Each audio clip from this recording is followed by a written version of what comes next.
With Texas running out of water, an unusual, critics say risky, plan to find a new source for the farm. That story and more today on the Texas Standard.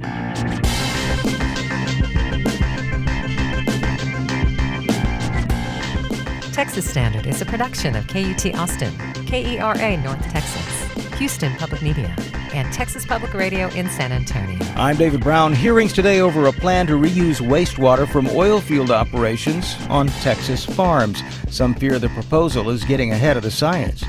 Texas Republicans signaled their priorities at their convention in Houston, their message of a party united showing some cracks. The Spurs' hopes for a championship come to an end in San Antonio, losing in 5 games to the New York Knicks. Still a big win for their hometown, and we'll hear why. And beyond stand-up, the Texas Standard's Sean Saldana on a more collaborative form of improv today on the Standard. No matter where you are, it's Texas Standard Time on this 15th day of June. Dark clouds this morning, perhaps lingering emotions from Saturday. San Antonio Spurs championship hopes dashed this year by the New York Knicks after 5 games. More on what happened and what may come next for one of the NBA's most promising young teams later in the big broadcast. We should mention, though, a lot of those gray skies are the real deal. Rain's been falling across much of the Lone Star State. Forecasters say more could be on the way. In some places, a welcome sight after years of drought concerns. In others, a reminder that when water does come to Texas, it doesn't always arrive where or when we need it, which in a sense brings us to our first story. As most listeners are aware, Texas is facing a long-term water challenge. With all this growth we've seen, increasing demand, officials searching for new water supplies, new water sources wherever they can find them. And that search is now leading regulators to consider something that sounds, at least at first, a little hard to believe. You know, for decades, the oil and gas industry spent enormous sums of money trying to figure out what to do with the billions of gallons of wastewater produced during the process of drilling and fracking operations. Typically, it's been pump and dump, re-injecting that wastewater into the ground. They call it produced water, a sort of euphemism. Well, now state regulators are considering rules that could eventually allow some of that dirty remainder, that produced wastewater, to be used outside of the oil field. And supporters see the potential for a vast new water source. Critics, however, see something else. Joining us to talk about what's being proposed and what it could mean for Texas, Alejandra Martinez. She covers environmental issues for the Texas Tribune. Alejandra, welcome back to the Standard. Thank you. So let's talk a bit about what this produced water is, generated by the oil industry. What is this? I've heard it described as toxic. Yeah, I mean, when it comes out during oil and gas extraction or hydraulic fracturing, it's a complex mix of chemicals. There are salts, there are heavy metals, there are naturally occurring radioactive materials, and it's all mixed. And like people describe it as like this toxic soup of stuff. How much toxicity or how complex this liquid is really depends on the geology and the chemicals used during production. So right now we are in a phase where, you know, the industry and regulators, like you said, are really trying to find a solution onto like, what do we do with all of this? All right, but as I understand it, this is a proposal that would permit the use of this wastewater on Texas farmland. Do I have that right? Yeah, no, that is definitely correct. So basically, we have a huge water supply crisis in the state. Demand can outpace supply in like a couple of years. We are trying to find alternative water resources. Mm-hmm. This produced water has been a problem. You know, in the past, it has been injected, like you mentioned, and it has been linked to earthquakes. Then it was injected lower into the ground, and we have seen across West Texas it triggering blowouts, just these massive blows of like this water coming back to the surface, kind of looking like a sprinkler of some sorts, right? So now we are trying to figure out how do we treat it and clean it so it can be used to be spread across land, maybe used by other forms of industry as a water source. But what specifically are regulators talking about doing with this water? When we using it on Texas farms, commercial agriculture? Is that in what way?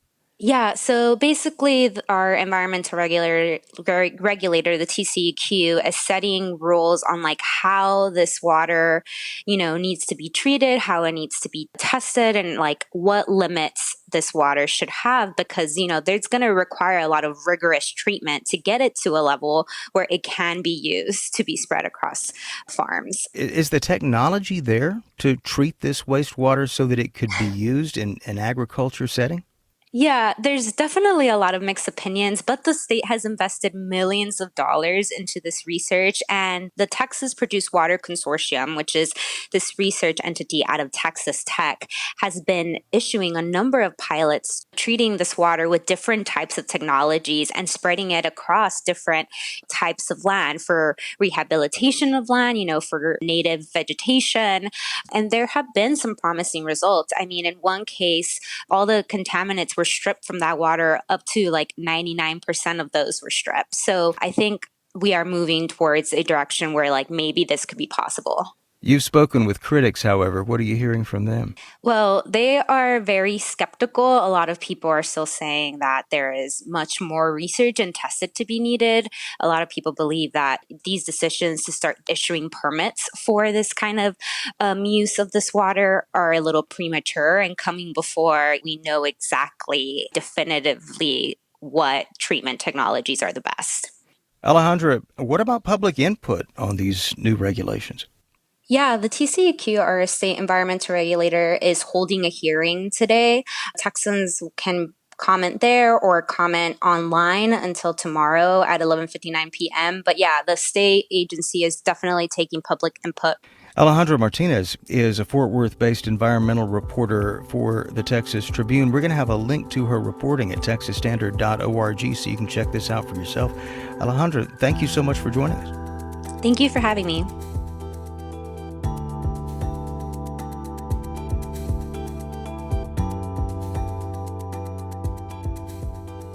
At the Texas Republican Party convention, a peek at what the state GOP is thinking about as we head into the fall midterms and the upcoming legislative session next year. Joining us now to tell us what actually went down at the convention in Houston, Andrew Schneider, who covers politics for Houston Public Media. Andrew, welcome back.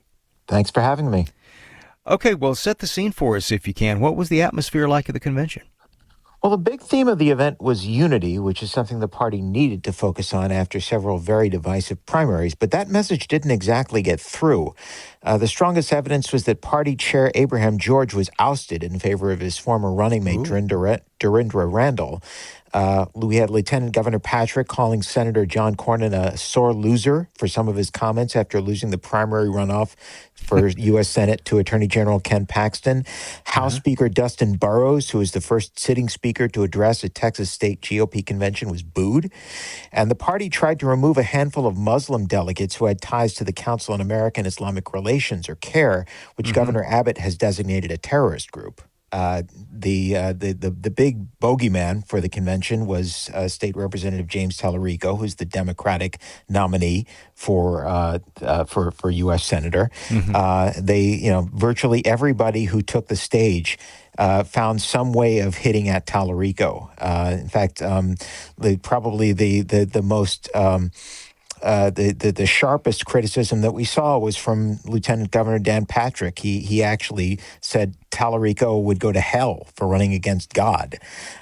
So that was kind of surprising. I guess, though, it's not unsurprising that everyone would be taking aim at a candidate who I think there's a lot of concern within the party that Tallarico's chances in November are pretty good. And that seems to have been one of the reasons why you had so many people wanting to show GOP unity here. I want to ask you about a speech that the governor gave, apparently laying out a vision for his next term in office. He's running for re-election, of course. Anything stand out to you? Well, he had a property tax reform, which has always been one of his major themes. This time he called on rather than focusing on increasing the homestead exemption, he wants to institute a 2/3 voter approval to pass any property tax increase. He wants to lower the appraisal cap down from 10% to no more than 3% per year. And he wants to abolish school district property taxes on homesteads, though he didn't say what he would put in its place. Apart from that, a big theme both in the governor's speech and elsewhere in the convention was banning Islamic religious law throughout the state. Not entirely clear how they would do that. He wants to ban state and local governments from using H-1B visas to fill jobs and apply that to local governments as well. That's currently something that's banned by state government by executive order. And he wants to ban taxpayer-funded lobbying, which is something that's come up repeatedly in past sessions of the legislature, backed particularly by state senator and now attorney general candidate Mays Middleton. We don't have much time, but I understand that the issue of AI data centers came up at the convention. Governor Abbott has been trying to push this idea that lower regulation, come on in, the water's fine. What was the signal out of this convention on that issue? There was a big push for local control over zoning, land development, and planning decisions, which is something that the governor does not want. That's also something that has run afoul previously of State Senator Paul Betancourt, who's the chair of the the Senate Local Government Committee. So it's not clear how they'll thread that needle. Ultimately, what do you see as the broader impact? Were there decisions made at this convention that will ultimately have legs beyond what happened this weekend? Yes. I mean, typically what happens with these conventions is that they set up their legislative platform for the next convention, or their legislative goals, rather, for the next legislative session. I think a lot of what we're seeing here, as seems likely, the Republicans retain control of the legislature, will probably get translated into bills come January of next year. We've been speaking with Andrew Schneider, who covers politics for our partners at Houston Public Media. Andrew, thanks so much for the update. You're welcome.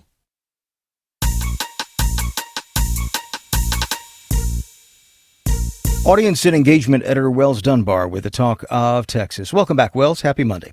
Howdy, David. Great to be with you. What's the most American thing? Scratch that. What's the most Texan thing a World Cup visitor could witness? Well, yeah, it's the Talk of Texas this week, and we're inspired by those viral videos of foreign World Cup fans taking in the United States' largesse. Yeah, you've seen them. Yeah. Things like Swedish visitors rhapsodizing about ranch dressing, or Italian game goers marveling over gallons of milk. Not too big the world over. Those things we take for granted, like limitless soda fountains and ice dispensers. Well, we want to know, what does Texas bring to the table? Here's one suggestion from Facebook, kind of low-hanging fruit, but as one fan writes, hands down, must be Buc-ee's. I read somewhere that there was a shuttle set up between the fan zone in Arlington and the Buc-ee's near Texas Motor Speedway. So we want to know, we're asking, what's the most Texas thing a World Cup visitor could witness? Leave us a voice recording at texasstandard.org/talk with your thoughts on the most Texas things for World Cup fans. And I'll be back with some more of these later in the program, David. Yeah, please, nobody say outlet malls, pretty please. Coming up, with budget shortages in many school districts, where are you going to find the cuts? Well, one district has decided in the library. That and more as the Standard continues. Support for Texas Standard comes from Texas Mutual Insurance Company, a workers' compensation provider that's been caring for hardworking Texans for over 30 years. More at texasmutual.com/expert partner. It's the Texas Standard. I'm David Brown. A school district near San Antonio is replacing all of its librarians with hourly workers called paraprofessionals. Camille Phillips of Texas Public Radio reports district officials at Schertz-Cibolo Universal City ISD say the switch is a necessary measure. Cost savings. Schertz-Cibolo, often called SCUC, is a suburban school district northeast of San Antonio with about 15,000 students. When school starts this fall, none of their 15 campus libraries will be operated by a certified librarian. Last month, a committee of community members and district staff recommended replacing them with paras as part of a package of budget cuts. The school board didn't vote on the cuts, but Chief Financial Officer Brian Moy says they're going ahead and implementing them. This becomes part of next year's budget. What the board approves is the budget. Moy says the change in library staffing will save the district about $450,000. All told, he says the package of cost reductions cuts the nearly $12 million deficit in half. This decision, nor any of the decisions that make up the $6 million, is easy. I think one thing that this committee came away with is that SEUC doesn't have a lot of fluff. Kelly Kovacs, the district's assistant superintendent of schools, says SEUC's librarians have not been laid off or fired. Nobody's lost their job. Instead, they've been offered teaching positions in schools where there are vacancies. Our libraries will still be open. Students will still be able to check out books and learn about different literature, research. Still, Kovacs says she recognizes that there's a big difference in expertise between a certified librarian and a paraprofessional who is not required to have a college degree. We are not expecting a paraprofessional to replace what a master's degree librarian is able to do, but we are trying to make sure that we're good stewards of the district's money. Christy Yao previously worked as a librarian at SEUC. She says she left the district and took a job at nearby Judson ISD after juggling 2 school libraries during the 2023-2024 school year. I do think whenever you have budget decisions to make, it is about where the priorities are. Yao says trained librarians know how to find age-appropriate books that will pique kids' interest. And she says they teach students important skills, like how to find accurate information. It's only going to become more difficult with AI, with the vast amount of information out there. It's only going to become more difficult for our students to find their way through all of the information. And that's really what our job is. Austin ISD faced pushback after announcing last month that it would cut some librarian positions to reduce its own budget deficit. Districts across the state are facing tough budget decisions. Austin ISD's plan, however, is much more limited than SEUC's. Small Austin ISD schools will share a librarian with another campus. SEUC, meanwhile, will have no certified librarians working as librarians anywhere in the district. Instead, district administrators will provide paras hired to run their school libraries with 2 days of training in July and further training during the school year. Decisions about what books should be purchased for the libraries will be made by a central office administrator who is also not a certified librarian. I'm Camille Phillips in San Antonio.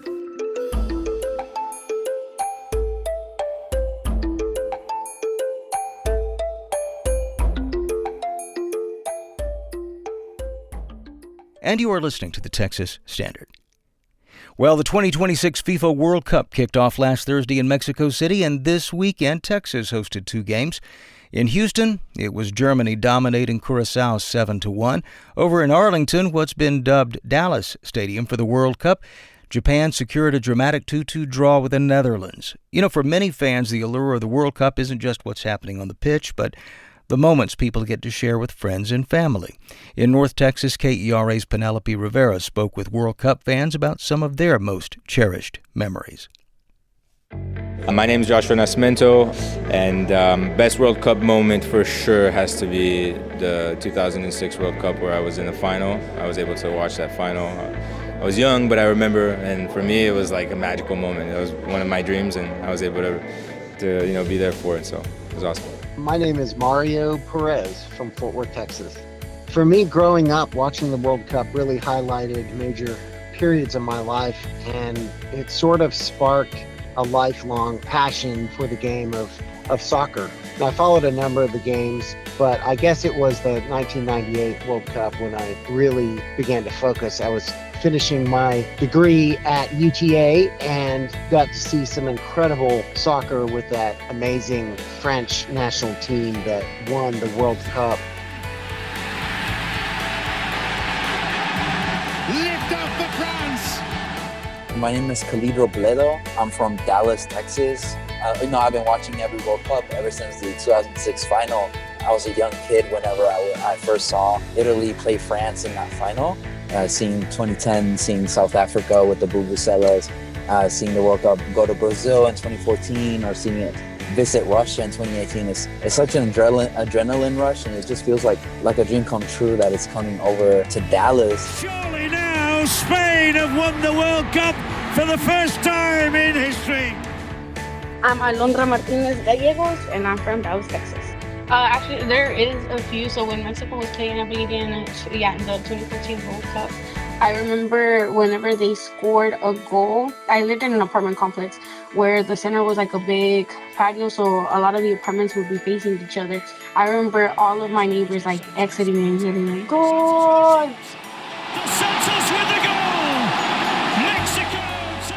And it was just such a wholesome moment because at that time, like, I knew we were all locked in, we were all watching the game, and we were all able to share that joy together, even if I didn't know like my next door neighbor. My name is Anthony Harris, originally born in Dallas, but currently live in Fort Worth, Texas. The last time it was here was in 1994. I went to Germany, South Korea at the Cotton Bowl, and you really didn't know that the World Cup was going on unless you went to a game. You didn't see it out on the streets, you didn't see it in bars or restaurants very much. The only way is by going to a game, and I remember vividly going to that game. It was a great experience. Jurgen Klinsmann with a superb overhead kick. That was class.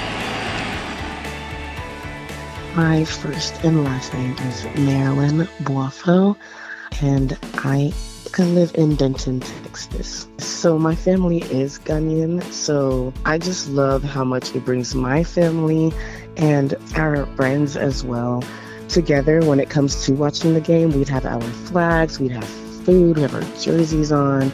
I remember when the 2010 World Cup was on, I was only about 8 or 9, but I remember it so vividly that I remember every single time Ghana had scored, me and my siblings would run outside, run to our neighbor's house, knock on the door, just yelling and screaming in excitement. And Ghana are going the right way!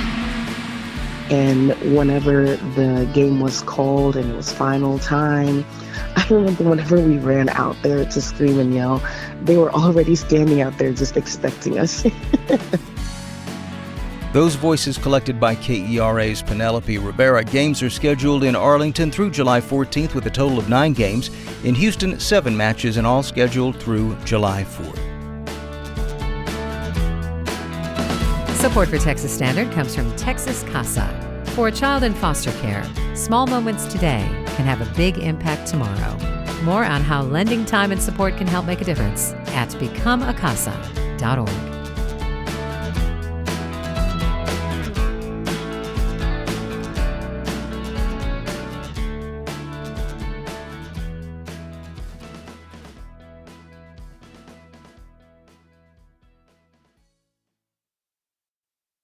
From the Texas Newsroom, I'm Matt Harrop. Flooding has hit parts of central and southeast Texas. A system moving slowly across the state has created dangerous conditions in the Waco area as multiple people had to be rescued from their cars.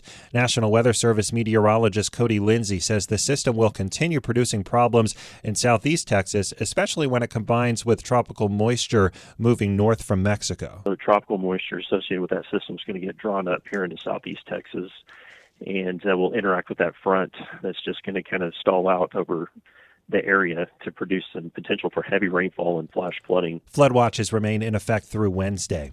The number of screwworms cases continues to rise. According to the U.S. Department of Agriculture, there are now 12 confirmed infestations, 11 in Texas and 1 in New Mexico. Our David Martin Davies reports. The latest confirmed case of the New World screwworm is in a sheep in Sutton County, 135 miles northwest of San Antonio. The tracking of the flesh-eating parasite shows it has moved beyond the Texas-Mexico border zone and into the Texas Hill Country. The screwworm is a parasitic fly that attacks cattle, sheep, goats, wildlife, pets, and rarely people. A screwworm fly lays hundreds of eggs in an open wound or body opening, such as a nose, in a living, warm-blooded animal. The rapid infestation can be deadly. Livestock owners are being urged to inspect animals regularly and immediately report a suspected infestation to a veterinarian. Screwworm poses a potentially devastating threat to the cattle industry. I'm David Martin Davies in San Antonio. A Texas rural hospital organization is terminating all contracts with United Healthcare over unsustainable reimbursement. Paul Aslan directs the Texas Organization of Rural and Community Hospitals Clinically Integrated Network. He says he wants to continue working with United Healthcare, but the major insurance company is not treating rural hospitals fairly. We're not asking for higher than or even relatively close to what they are currently paying other hospitals for the same services. The organization plans on ending some contracts at the end of the year and the rest of June 2027. And University of Houston energy economist Ed Hers says reopening the Strait of Hormuz is only one step towards restoring global oil services. He says the Iran war damaged oil facilities and shut down production across parts of the Middle East. We know that oil facilities in Saudi Arabia, Bahrain, Qatar, Kuwait, and Iraq have been damaged by Iran.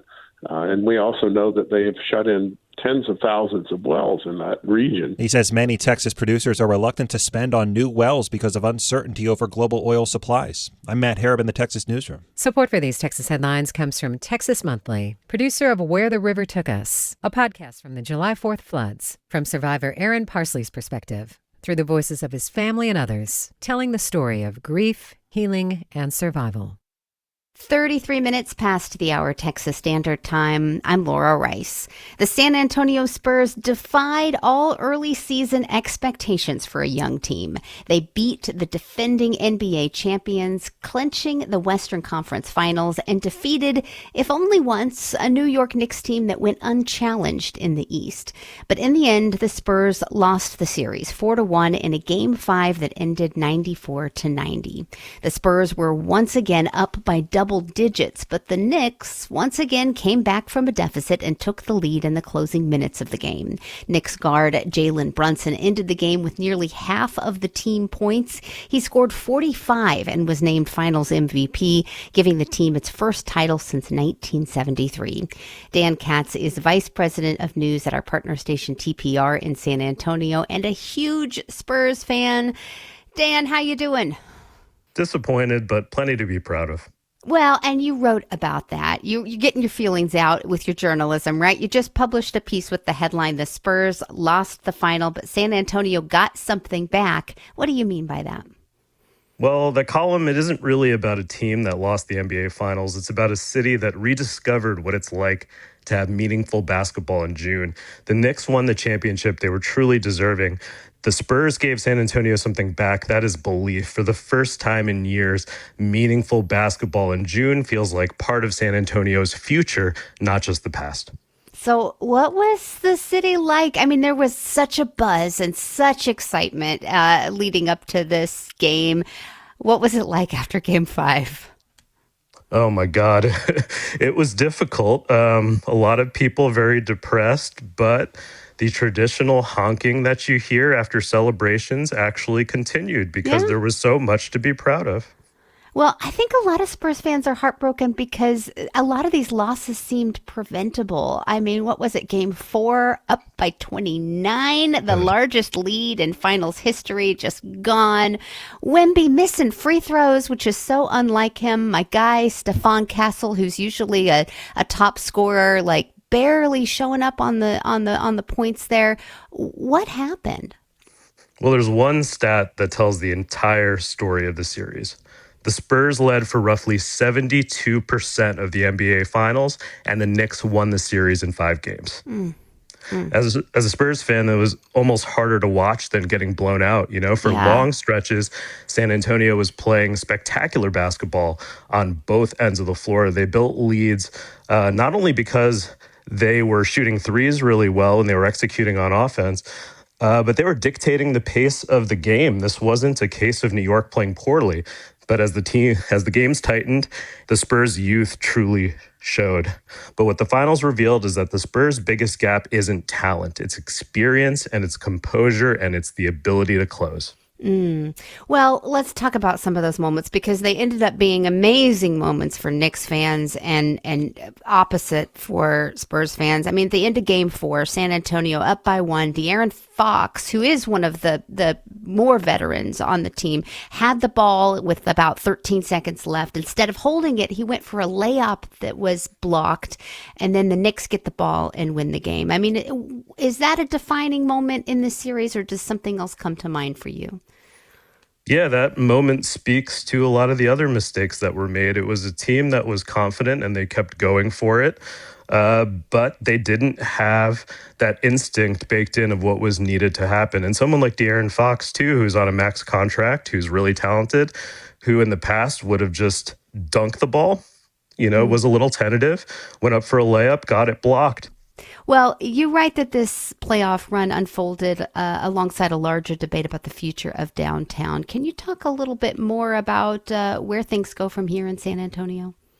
One thing I want to say is that people can love the Spurs and can still ask hard questions about Project Marvel. That's the $1 billion project to move the Spurs to a downtown arena. Supporting the team and scrutinizing public spending aren't mutually exclusive. That's what Mayor Gina Ortiz-Jones has said. San Antonians can be fans and skeptics at the same time, and that's a healthy conversation for a growing city to have.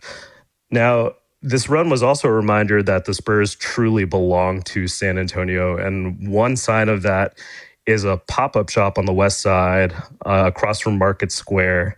And it was just in a retail space. It was supposed to be a temporary pop-up gathering, and it became a spot that people really visited during the playoff run.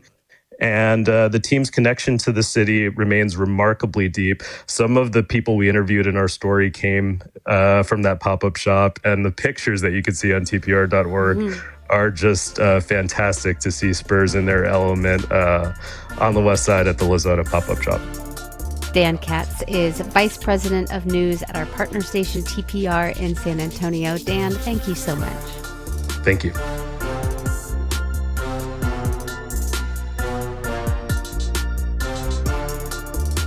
Support for Texas Standard comes from UT San Antonio, a Carnegie Tier 1 public research institution, and designated as Texas's National Institute on Aging Alzheimer's Disease Research Center. More at utsa.edu.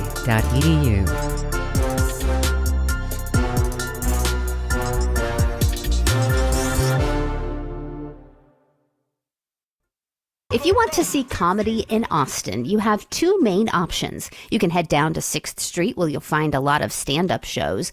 Then there are improv theaters where comedy is more collaborative, more theatrical, more experimental.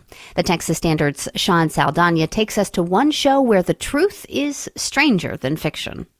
Comedian Quaid Petchy is backstage at Fallout Theater getting ready for a big show. All right, so you're pointing a plastic gun at my face right now. It doesn't have an orange tip on it. That's the key right there. You got to remove the plastic orange part that makes it think it might be fake. Outside of this show, Petchy is a stand-up comic. Tonight, he's a police officer. I think I have the somewhat look that like maybe it was a rent-a-cop. Petchy is on the cast of Did I Win, a monthly show that creator and host Trenton Bradley describes as a game show you would never want to get pulled onto.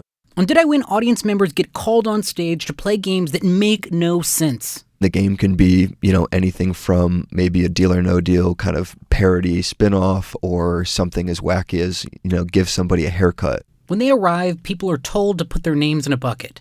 This volunteers them to become contestants. Not all of our bits go well. Like there was once where they had somebody come on stage and reach into a box and identify an item without looking at it. The first round, it was a wig. The second was a fake spider. Then finally, the third round was a mousetrap. And when it snapped shut on the person's hand, everybody was stunned. But it was totally fine because this contestant was not a paying audience member. He was a plant. He played it off so well that people came up to us and were like, that is not funny. Every month, Bradley and his co-host recruit local stand-up comics to be random people in the crowd. And none of this is ever explained to the audience. They know it's a game show, but they don't really know what that game show entails. Did I Win blurs reality in a way that makes it hard for me to interview people in the lobby. We've got a character out here in the foyer that is claiming to be a journalist. Bo Banaducci is a first-time attendee, and before the show even starts, he's learned to stop trusting his own eyes. You're saying I look like a character. I think you're a character in the show, that's right. I am unable to convince Banaducci that I am a real journalist. So I start talking with comedian Austin Silver. Tonight, he'll play a savant who can identify celebrities by their feet. But I only know the women's feet. You look like a normal guy. I'm glad that you think that I don't look like a creep. I appreciate that. But real people might think that of you. I've been humiliated so much just as a regular comic that it's very hard to insult me. Moments later, the audience files into the theater and the show starts. All right, question for this audience.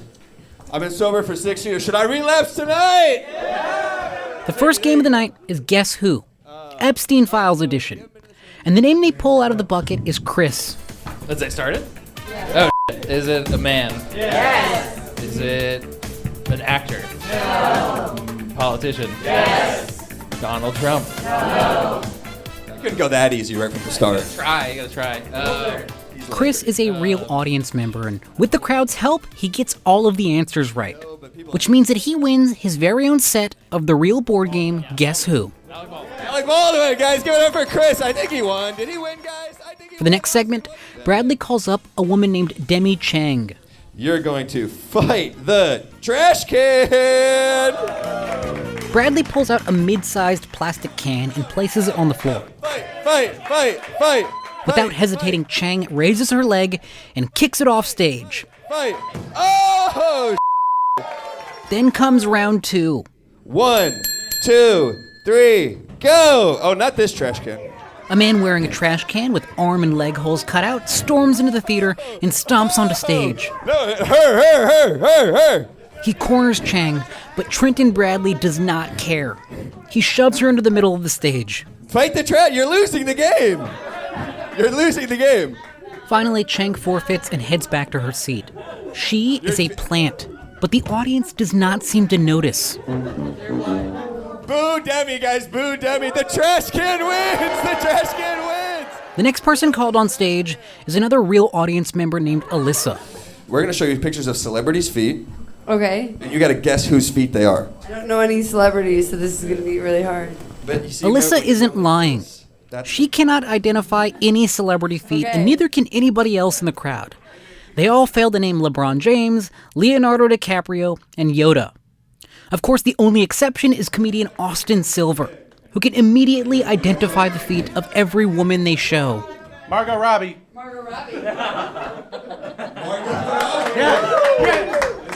Silver really leans into this character. He celebrates and cheers, and people around him are equal parts impressed and horrified. Eventually, though, Silver rallies the crowd and gets them on his side. After the show, I check in with Bo Banaducci, the guy who refused to believe that I was a journalist. I asked him if any of the segments seemed planned.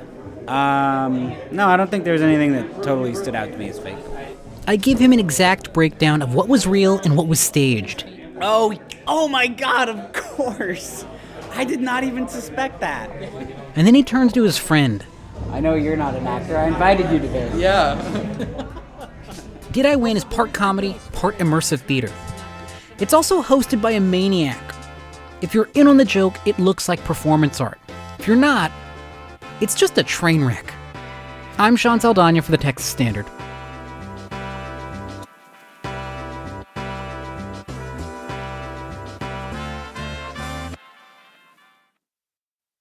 It's the Texas Standard. I'm David Brown.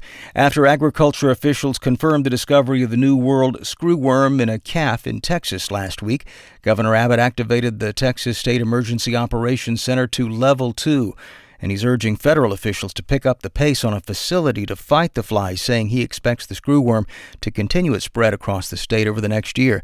Officials hope this facility, essentially a factory for sterile fruit flies, can help end the spread before there's too much damage to the ranching industry. Meanwhile, KTTZ's Brad Burt reports West Texas ranchers don't seem to be panicking. For over a year, a top concern for Texas agriculture experts has been the New World screwworm flies, creeping closer to the U.S. from the south, laying eggs that feed on the living tissue of warm-blooded animals. But for many Texas ranchers, watching out for parasites like this has long been part of doing the job. In the 1950s, screwworm infestations devastated herds across the U.S. and were once considered eradicated, with efforts from the then newly developed science of releasing sterilized flies to prevent the bugs from reproducing. But cases continued to appear in the decades after. Dace Duke is a cattle rancher south of Coleman in the very heart of Texas. He remembers working for a livestock company as a teenager when screwworms would come through on the cattle. We were getting in like 1,000, 2,000 head a day, and we'd get some in that had it. But, you know, it's just like they get into a sore, and then you have to clean it out and stuff, put iodine on it. So far, most Texas cases that have developed have appeared in southern counties, but the pest is moving north quickly and is not restricted to cattle. One case identified in Andrews County in West Texas was linked to a dog from Lee County, New Mexico. People down south, I don't know what they're dealing with, really. You know, like I say, I've experienced it, but it's been a long time ago. And you definitely know when you have it, because it's a god-awful smell. It's dead animals smell, because it's rotten flesh. With new developments in the sterilized fly technique, state officials are cautiously optimistic, but they are putting pressure on the construction of a federal facility to respond to the threat. U.S. Department of Agriculture Secretary Brooke Rollins joined Governor Greg Abbott at the Nippling Bushland U.S. Livestock Insects Research Laboratory, discussing the state and federal response to the latest screwworm cases. Our amazing Kerrville scientists, a few standing behind me, are the teams that developed a novel strain for the sterile New World screwworm that doubles production output that we will soon be deploying. Rollins says this is a situation the department has been monitoring for over a year, but critics like Texas Ag Commissioner Sid Miller have argued the federal response has not been fast enough. When ground broke in April for a USDA facility in Edinburgh to release the new sterilized flies, the goal was to produce 100 million flies per week with operational capability by November 2027. But Texas officials are now saying it must be sooner if it's going to slow a wide-scale effect on the livestock industry. In that time, they're relying on the awareness of Texans. Experts say the New World screwworm can often be easily treated in animals if it can be identified quickly. Alongside the Texas Animal Health Commission, Texas Parks and Wildlife has also joined in the fight, as wild animals are expected to be a particularly tough place for targeting infestations. Philip Kaufman is a professor of entomology at Texas A&M University and chair of the AgriLife Task Force on New World screwworm.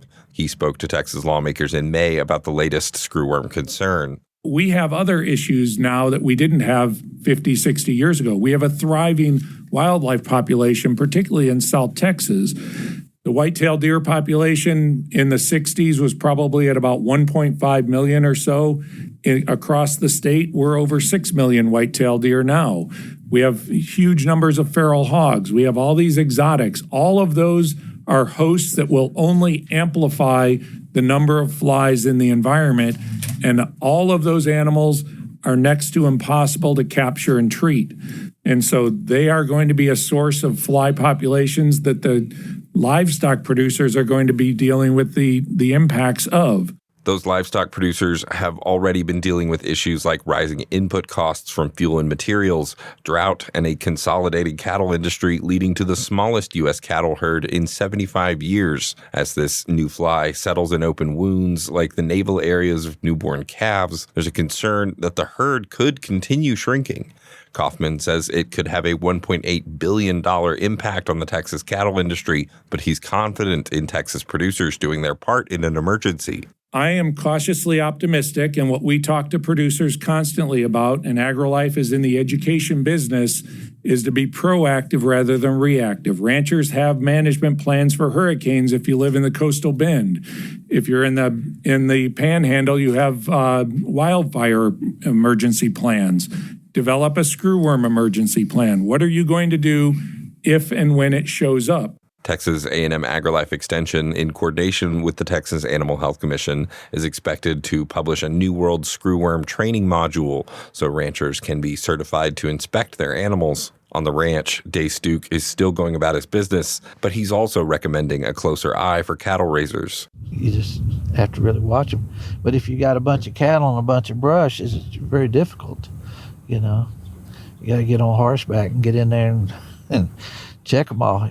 Duke says he'll still be going to the sale barns and taking care of his cattle, even if the work just got a bit tougher, and he gave a very simple reason for it. Everybody tells me, why don't you quit, you relax a little bit. I say, yeah, but I enjoy it. So I'm just going to keep on going. Suspected cases can be reported to the Texas Animal Health Commission 24-hour veterinarian call line at 1-800-550-8242. People who observe wildlife showing signs of infestation or unusual wounds are asked to report it immediately to the Texas Parks and Wildlife Department biologists at 512-389-4600. 4505. I'm Brad Burt in Lubbock. And you are listening to the Texas Standard.